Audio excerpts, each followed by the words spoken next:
Kovai airport அருகில் நடந்த பாலியல் வன்முறை சம்பந்தமாக வழக்கு பதிவு செய்யப்பட்டு 7 தனிப்படைகள் அமைக்கப்பட்டன.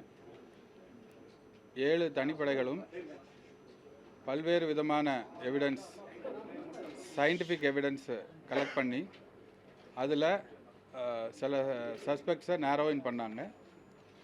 அப்படி நேரோவின் பண்ண சஸ்பெக்ட்ஸ் வந்து துடியலூர் அருகில் உள்ள வெள்ளக்கிணறு என்ற ஏரியாவில் பதுங்கி இருக்கிறதா ஒரு ஐஓக்கு தகவல் வந்து ஐஓ அங்கே போய் அவங்கள செக்யூர் பண்ணும்போது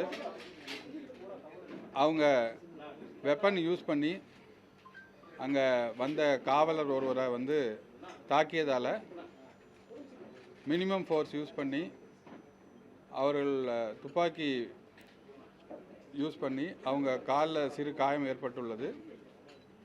ஸோ இது சம்பந்தமாக 3 அக்யூஸ்டு அரெஸ்ட் செய்யப்பட்டுள்ளார்கள்.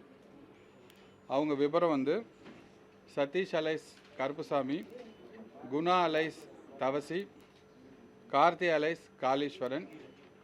இதில் சதீஷ் அண்டு கார்த்தி அலைஸ் காளீஸ்வரன் 2 பேருமே சிவகங்கை மாவட்டத்தை சேர்ந்தவர்கள். இங்கே ஒரு 15 வருஷமாக இருக்காங்க.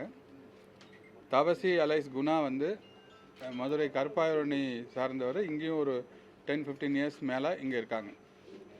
இந்த குற்றவாளிகளுக்கு, குற்றம் சாட்டப்பட்டவர்களுக்கு 4-5 கேஸ் வந்து பல்வேறு காவல் நிலையங்களில் இருக்குது. கிணத்துக்கடவில் ஒரு மர்டர் கேஸ் இருக்குது. கேஜி சாவடியில் ஒரு ஹர்ட் கேஸ் இருக்குது.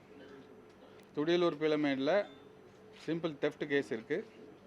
கடைசியாக சத்தியமங்கலத்தில் ஒரு தெஃப்ட் கேஸில் ரிமாண்ட் ஆகிட்டு ஒரு 30 டேஸாக வந்து வெளியே இருக்காங்க.